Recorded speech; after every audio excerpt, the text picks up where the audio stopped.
Sí, Bienvenidos a todos a esta sesión del Círculo Internacional de Lectura de Mías Latina y tengo el enorme placer de presentar a Gustavo, además en un día muy señalado, porque viene a coincidir esta charla suya con la celebración del Eid al-Fitr, al término del Ramadán, y también con su aniversario. Felicidades, Gustavo, que sabemos que es tu cumpleaños.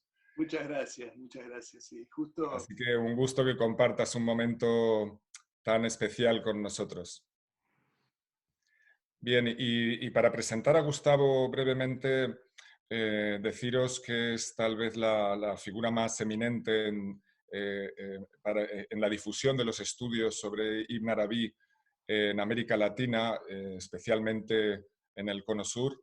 Y desde aunque su formación original universitaria es en ciencias exactas, yo diría muy buena parte de su dinámica profesional en la enseñanza, también con el tiempo, desde el inicio de sus estudios en el ámbito de la lengua árabe y el islam, desde los años 80, era que su contribución es muy amplia y enormemente valiosa. Así que bien, en el año 2005 una visita suya en la cual participó en el simposio que organizamos en Murcia, en Mías Latina, en homenaje a Sin Palacios, la significación de la literatura en su obra en particular, con relación a la obra Muhadarat al-Abrar. Los trabajos de autores tan significativos como Claude Attas o como Michel Chodkiewicz, recientemente falleció, y siempre es bueno mencionarlo porque es una de las grandes figuras que nos ha enseñado tanto en este campo.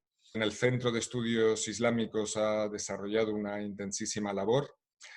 Recientemente ha aparecido una completa traducción de una obra fundamental en el sufismo, que es la Risala de Kushairi, y esta obra muy importante en todo el desarrollo, en toda la formación, como marco de referencia de muchos aspectos, íntegramente el castellano, lo cual es una enorme contribución, y tantos otros trabajos. Dicho eso, Gustavo, nuevamente reitero mi satisfacción por tenerte con nosotros y te doy la palabra.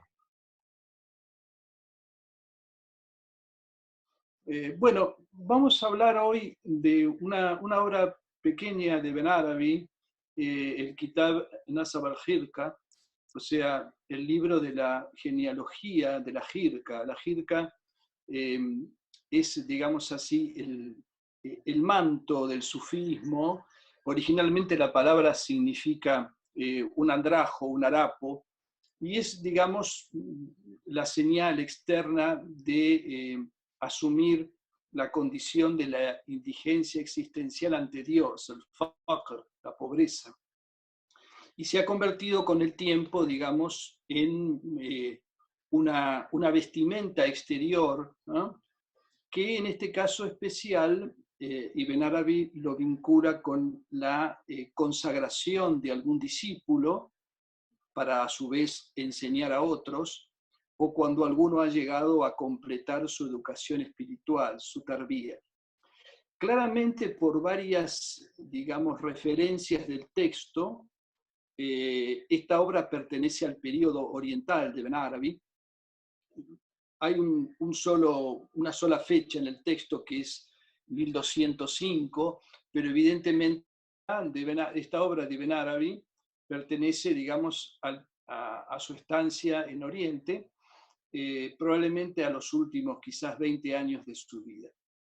Y la parte más importante, la que a mí más me gustó cuando encaré esta obra, es una abigarrada, digamos, secuencia de consejos espirituales. Tiende Ibn Arabi que es el viaje espiritual, que ahora lo vamos a leer.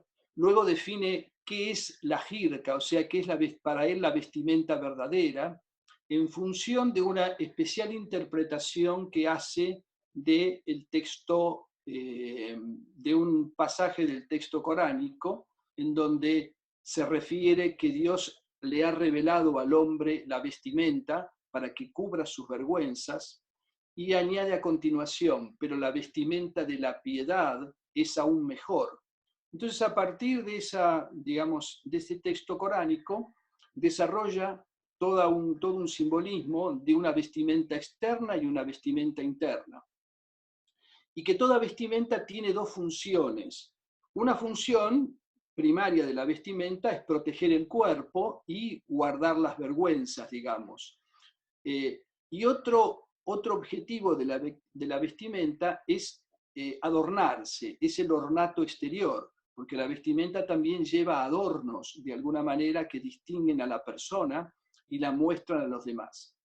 En el mismo sentido, entonces, él va a plantear, digamos, de que esa vestimenta interior, ¿no?, tiene un aspecto básico, que es el aspecto de la piedad, de la taqwa, entendida la taqwa como protección, ¿no?, interior, y después tiene un aspecto, digamos, de ornato, que él vincula con la expresión zinatullah, el adorno de Dios, que aparece en el Corán, y digamos, ese embellecimiento de la vestimenta exterior es, digamos, revestirse con las nobles virtudes del carácter. Y a partir de allí, digamos, cuando llega a ese punto y expresa lo que es para él la jirka, desarrolla todo este conjunto de virtudes que debe seguir el discípulo. Vamos a leer, digamos, vamos a empezar leyendo la jutba inicial, el exordio de la obra, en la cual muy brevemente traza, digamos, esto que estábamos diciendo. Leo entonces. Luego de invocar el nombre de Dios, yo, Muhammad ibn Ali, ibn Muhammad ibn al-Arabi at-Ta'i, de mi puño y letra declaro: alabado sea Dios, quien revistió a sus siervos, la gente de la providencia, con sus más bellos nombres, para establecerlos en esa más noble e ilustre morada. De esta forma, Él hace ascender a quien se eleva con sus nombres, de entre aquellos que ha elegido por su devoción a Él y que se ha asignado a sí mismo, hasta que llegan a una distancia de 2 arcos o más cerca aún de su presencia. Ellos disfrutan allí la vida más plena y feliz a esa cercanía divina. Y Él les dice: sabed que a quien es de los nuestros no le está permitido tomar de nadie los conocimientos espirituales, salvo de nosotros. Entre ellos, los elegidos para la ascensión, está aquel que reposa y se relaja en su Mi'raj. El Mi'raj es el nombre del viaje, la ascensión en los cielos del profeta, como sabemos, ¿no? Dice: entre ellos, los elegidos para la ascensión, está aquel que reposa y se relaja en su Mi'raj, aunque no ha adoptado hijos, y está también el sufriente en su viaje nocturno, el atormentado, que no se preocupa por los esfuerzos que encuentra en su camino espiritual con tal de acceder al significado. Y por último, está quien es tomado por Dios como compañero, amigo, amado e íntimo. Todos, por la previa providencia divina, son fieles señores de la gente del depósito. Acá expresa muy brevemente Ibn Arabi, en estos 2 o 3 párrafos que he leído, digamos, el hecho de que él concibe la ascensión, o sea, el Miraj, que eso sería, digamos, el camino espiritual, como un revestirse de los nombres divinos, y esa referencia a una distancia de 2 arcos o más cerca aún es del Corán, y tiene que ver hasta dónde llegó el profeta en su Miraj, en su viaje espiritual. Y luego traza 3 modos que son muy interesantes, que son el modo de aquel que de alguna manera hace ese Miraj, esa ascensión, tranquilamente, con reposo, y que es alguien que no adopta hijos, es decir, no toma discípulos. Está también el que tiene que hacer todo el esfuerzo en su viaje nocturno, que es el viaje al centro, dentro de lo que es, digamos, se habla siempre de al-Isra o al-Mi'raj, o sea, el viaje nocturno, que es el viaje al centro, y el Mi'raj, que es la ascensión, digamos, a los distintos niveles espirituales. En este caso, allí está la gran batalla espiritual, que hay que librar contra, digamos, contra el nafs, lo que se llama normalmente el Jihad al-Akbar. El otro caso, el que mencioné antes, es directamente llevado por Dios es elegido y llevado, y Dios lo reserva para sí. Y por último, está aquellos a los cuales Dios toma como compañeros y luego devuelve a la creación para que enseñen, y entre ellos están los santos y los profetas, los mensajeros, etc. Ibn Arabi en este trabajo va a señalar tres sílsilas de transmisión de su iniciación de la jirka, que de alguna manera se corresponden con estos tres modelos o estos tres modos. Él recibe la jirka, por un lado, a través de una cadena que pasa por Abdul Qadir al-Jilani, pero también recibe una iniciación que le viene de Uwais al-Qarani. Uwais al-Qarani es un famoso compañero del profeta y que se ha convertido en un símbolo de, digamos, los santos solitarios, totalmente dedicados a Dios y que no, digamos, que precisamente no toman discípulos. Y por último está la especial iniciación que recibe del Heder, que la recibe por dos vías diferentes y a las cuales va a hacer también referencia. Después en el trabajo hicimos un cuadro donde se ve todas esas, las sílsilas, con todos los nombres, que les voy a ahorrar leer todo eso acá porque lo vamos a mandar. Bien, otra parte importante es en el lugar en donde empieza a hablar cómo él entiende qué es la verdadera jirka. Y dice así: entre lo que trajo el noble mensajero del Altísimo y Sabio presente en la escritura descendida, es decir, el Corán glorioso, está lo siguiente, y cita del Corán: hijos de Adán, hemos hecho descender para vosotros una vestimenta para cubrir vuestra desnudez y como ornato, pero la vestimenta de la piedad, esa es mejor. Ahí termina la cita del Corán, y dice Ibn Arabi: lo indispensable de la vestimenta exterior es que cubra la desnudez. Tal es la vestimenta de piedad que sirve como protección. En cuanto al ornato, es lo que se añade a eso en cuanto adorno. Es el adorno de Dios que Él ha extraído para sus siervos. Esto es del Corán, ¿no? El adorno de Dios que Él ha extraído para sus siervos. Y añade Ibn Arabi: ¿qué es ese adorno de Dios? De los tesoros de sus misterios, reservándolo para los creyentes en esta vida y en el día de la resurrección, y por lo cual no se les pedirá que rindan cuentas. Pero si la visten y se adornan con ella con otra intención y sin esta presencia, lo hacen por infatuación y arrogancia. Y ese es el adorno de la vida mundana. Esa es otra cita coránica. Zinatud dunya. Se trata, dice Ibn Arabi, de un mismo vestido sobre el cual difiere lo preceptuado como difieren sus finalidades. Luego, Dios hace descender en los corazones de los siervos la vestimenta de la piedad, que es el mejor atuendo y que tiene la misma forma que la vestimenta exterior, pues como ella incluye una vestimenta indispensable que cubre la desnudez de los vicios ocultos, que es el miedo absoluto por las cosas prohibidas, e incluye algo similar al ornato de lo exterior, que es el atuendo de las nobles virtudes del carácter, como ser las devociones supererogatorias, la clemencia y el espíritu de conciliación. Por ejemplo, que el legislador te haya permitido tomar algo a lo que tienes derecho y declines hacerlo. Eso forma parte de lo que embellece al hombre íntimamente y es el adorno de Dios en lo interior. Y esto con cada vestimenta interior que la ley divina te encomienda, pues se ha verificado que la vestimenta interior en el plano legal tiene la forma de la exterior, y así como difiere la vestimenta exterior en sus propósitos e intenciones, asimismo ocurre con la vestimenta interior. Cuando esto se establece en las almas de la gente de Dios, exaltado sea, ellos ansían reunir ambas vestimentas y embellecerse con ambos adornos, para así combinar las dos perfecciones y quedar vestidos en los dos aspectos, interior y exterior. La causa para vestir este manto, o sea, la jirka, reconocido por ellos, la gente de Dios, es que se advierta que anhelan vestirlo para su mutua concordia, y así han hecho de ello con fraternidad y cortesía.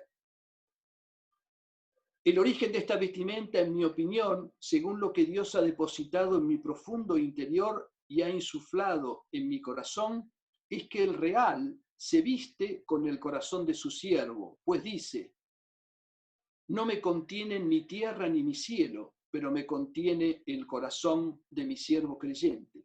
Y ciertamente la vestimenta contiene a quien la usa.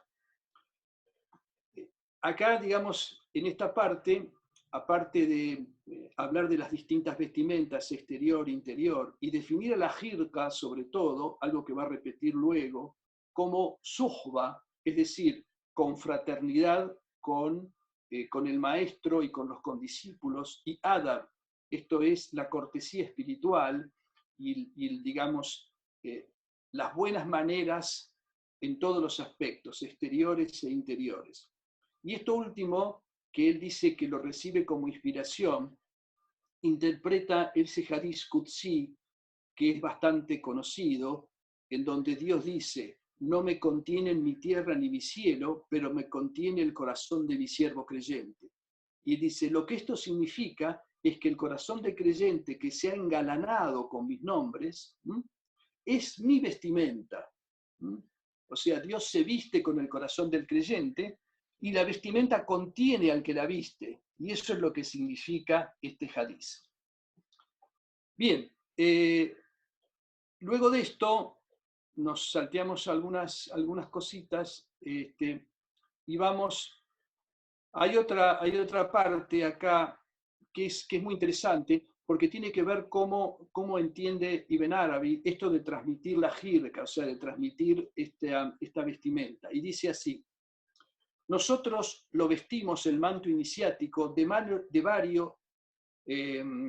varios nobles maestros espirituales, luego de haberlos acompañado como discípulos y de que nos educaran con el ejemplo de su adab, de su conducta, para la corrección de la investidura, tanto exterior como interior.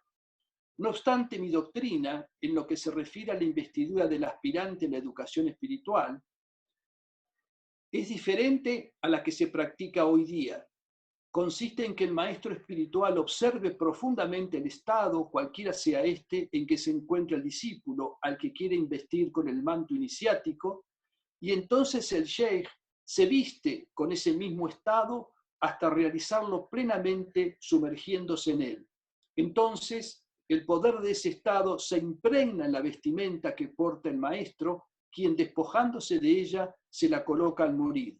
Fluye entonces en él el embriagante espiritual. O sea, dice, fluye entonces en él el hammer. El hammer es el vino, ¿no? Es cualquier embriagante. Y dice, fluye entonces en él el embriagante espiritual, impregnando todos sus miembros e inundándolo, para que se complete así en él tal estado. Pero esto es raro actualmente, pues han menguado las energías espirituales de la gente para un proceder en la transmisión de la jirka como el que mencionamos, habiendo descendido al nivel de la generalidad de los creyentes. Bien, ahí, digamos, es muy interesante lo que dice, o sea, ¿qué es lo que Ibn Arabi hacía? Él se ponía esa capa o ese manto. Ustedes saben que en las ceremonias de iniciación en el sufismo, hasta hoy en día, siempre se entrega alguna prenda, ¿no? Sea un manto, sea a veces un gorro. El mismo Ibn Arabi dice que cuando le transmite la iniciación jadirí, le da como una especie de cofia que se lo coloca, y se lo coloca de cierta manera a ese maestro que la había recibido del Heder. Aunque él también recibe una iniciación directamente del Heder, según dice aquí en este trabajo. Bueno, vamos a la parte más importante, que para mí es la más sugestiva, que es los consejos, o sea, las condiciones espirituales para recibir la investidura. Y dice así: no obstante ellos, los maestros espirituales, han establecido condiciones en esto. Las condiciones de esta noble investidura tienen la forma que ha manifestado el Real, exaltado sea, en el cubrimiento de los vicios del alma, y que a saber son, que cubras el vicio de la mentira con la vestimenta de la sinceridad, el vicio de la traición con el ropaje de la lealtad, la perfidia con el manto de la fidelidad, el fingimiento hipócrita con el manto de la pura sinceridad, los vicios éticos con el manto de las nobles virtudes del carácter, los actos censurables con el manto de los elogiables, y que cubras todo rasgo vil del carácter con el manto de una virtud superior. Es preciso cubrir el abandono de las causas con la afirmación absoluta del Tauhid, o sea, de la unidad divina, la confianza en las criaturas con la confianza en Dios, y la ingratitud ante los dones con el agradecimiento al benefactor. Luego, debes embellecerte con el adorno de Dios, como dijo antes.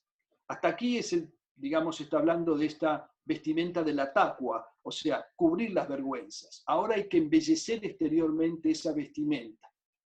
Y dice, luego debes embellecerte con el adorno de Dios, exaltado sea, vistiendo las virtudes encomiables, como ser el silencio ante lo que no te concierne, apartar la vista de lo que no es lícito mirar, examinar los actos de tus miembros con escrupulosidad, abandonar la mala opinión sobre los demás, revisar tus acciones pasadas y lo que han registrado contra ti los nobles escribas, estar satisfecho con la magra provisión encontrada, no procurando otro incremento que el de las buenas obras, vigilar los hábitos del alma, esmerarte en solicitar el perdón y en la lectura del Corán, cultivar las buenas maneras de la condición profética, conocer las virtudes de los justos, pugnar y aspirar a lo óptimo en materia de religión y en el cultivo de las relaciones de parentesco, procurar la buena vecindad con amabilidad e incluso renunciando al honor. Y análogamente debes ser generoso de ti mismo, es decir, sacrificarte para satisfacer las necesidades de las criaturas, hacer el bien tanto al amigo como al enemigo, ser humilde y gentil, soportando los perjuicios y no prestando atención a los deslices de los hermanos en el camino espiritual, no entrometerte en aquello que sembró disputas entre los compañeros del profeta y entre los grandes hombres que nos precedieron, no asistir a las reuniones de los distraídos, excepto para recordarles sus deberes o para recordar a Dios entre ellos. Abstenerte de indagar en los eventos no esenciales y en los signos de Dios. Evitar hablar mal de los gobernantes y de los pecadores de la comunidad de Muhammad. Renunciar a la ira excepto ante la violación de las prohibiciones de Dios Altísimo. Abandonar el rencor y el odio que anidan en los pechos. Disculpar al que te injuria, que consiste en que no te enfades por algo que te atañe directamente. Pasar por alto los traspiés de la gente de honor, dotada de buenas cualidades. Preservar a la gente del velo, o sea, a las mujeres. Exaltar a los sabios y a la gente de la religión. Honrar a los ancianos y a los nobles de la gente, sea quien sea, musulmán o incrédulo. Y todo esto en la medida en que la ley te permita honrar a esas personas. Cabe la buena cortesía con Dios y con todos los seres, vivos o muertos, presentes o ausentes, y rechazar la difamación contra la reputación de los musulmanes. Guárdate de hablar en exceso, de la afectación y la presunción, pues hablar en exceso conduce al fracaso. Pero debes honrar a los mayores, ser gentil con los débiles y misericordioso con los niños. Busca a los necesitados para socorrerlos con bondad, beneficios, palabras sencillas y regalos. Honra la hospitalidad y difunde el saludo, buscando la armonía entre la gente en los límites de lo prescripto, y no seas de los que andan buscando defectos y de los que maldicen, injurian, insultan e increpan. No retribuyas la maldad contra tu derecho, sino con el bien. aplícate al consejo sincero respecto de Dios, su mensajero, los imames de los musulmanes y el común de los creyentes. No desees la desgracia de nadie y no insultes específicamente a ninguno de los siervos de Dios, sea vivo o muerto, pues en cuanto al vivo, si es impío, no sabes lo que le está finalmente destinado, y en cuanto al muerto, no conoces lo que le fue impuesto.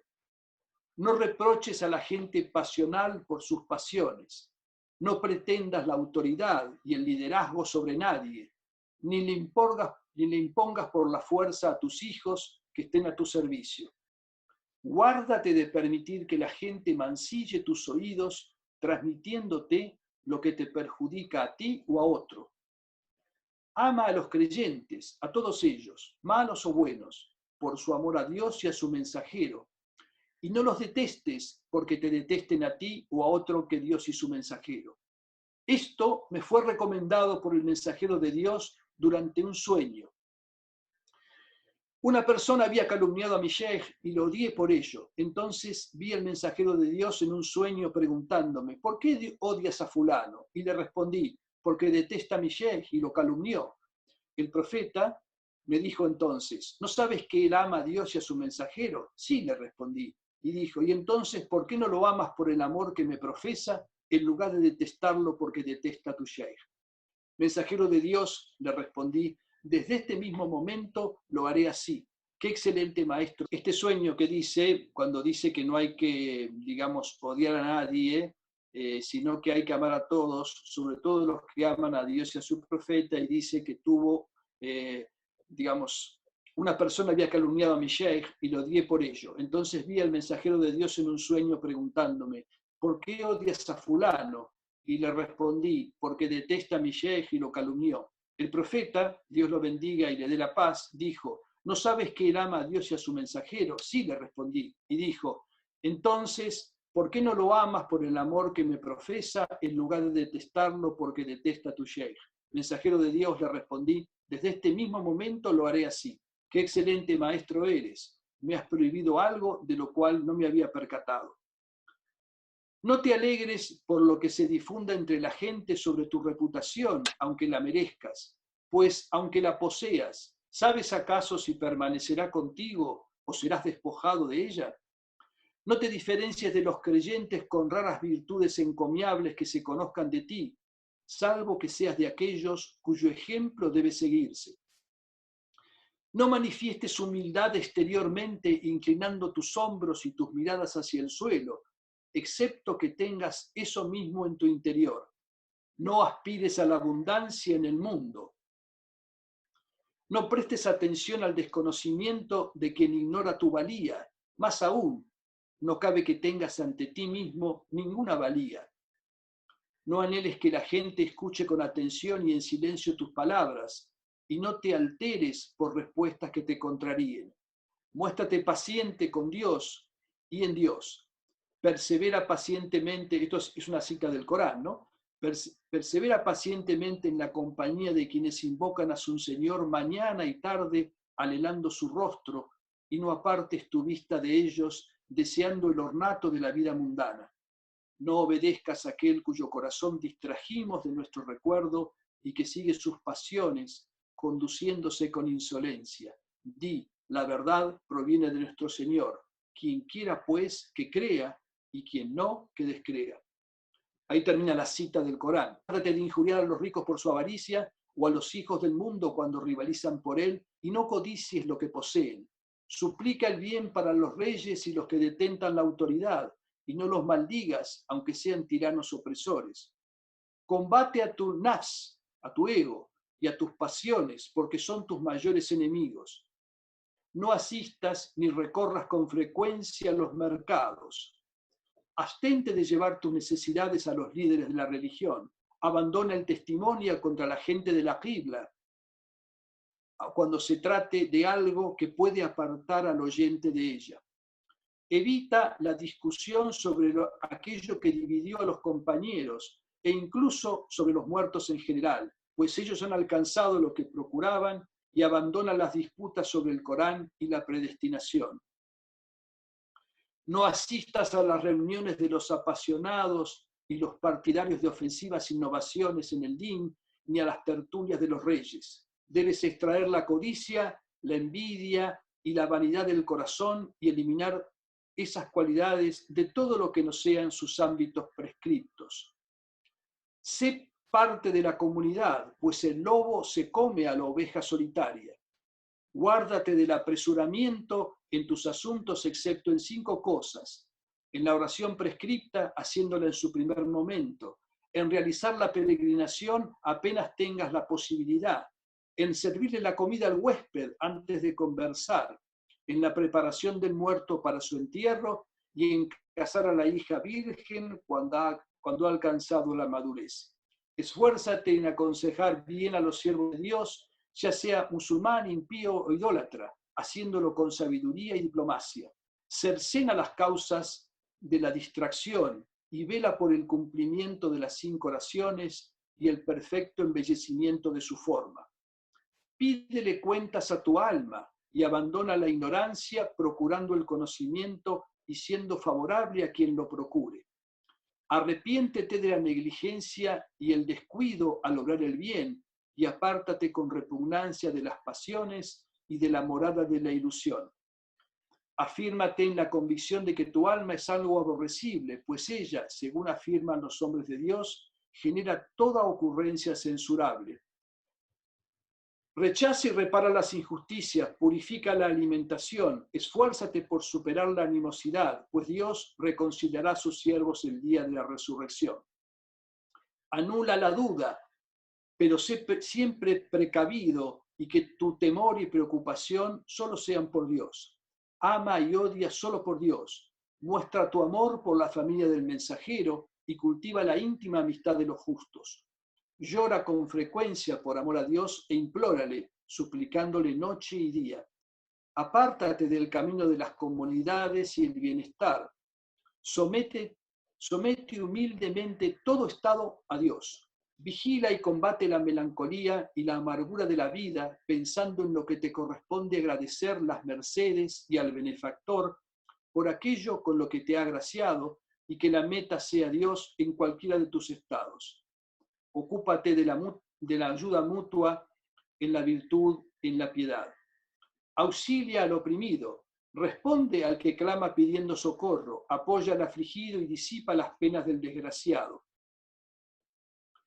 Recuerda lo inevitable de la muerte ocupándote de visitar los cementerios, rezando en los funerales y siguiendo su cortejo delante de él si estás de pie y detrás si vas montado. Acaricia la cabeza de los huérfanos, visita a los enfermos, sé generoso con las limosnas y ama a la gente buena. Ocúpate continuamente del recuerdo de Dios, de vigilar al alma y de pedirle cuentas, tanto en los actos manifiestos como en los ocultos. Familiarízate e intima con la palabra de Dios y toma la sabiduría de los dichos de cualquiera que hable e incluso de todo lo que observes. Sé paciente con los juicios de Dios, pues estás bajo su ojo.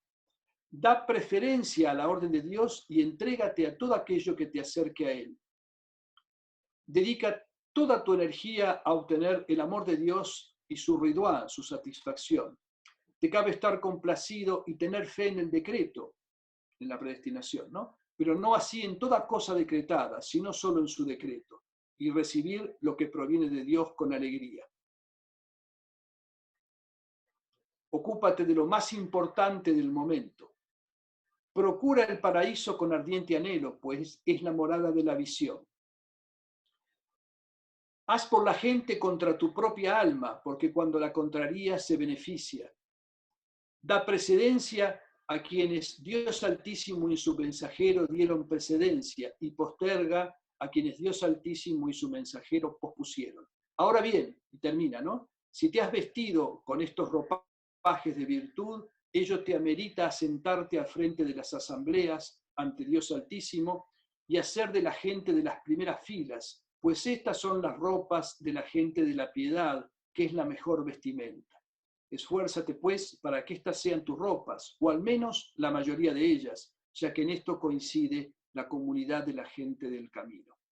Y aquí, bueno, terminan estos consejos Me he salteado algunos por el camino, pero ya recibirán todo el texto.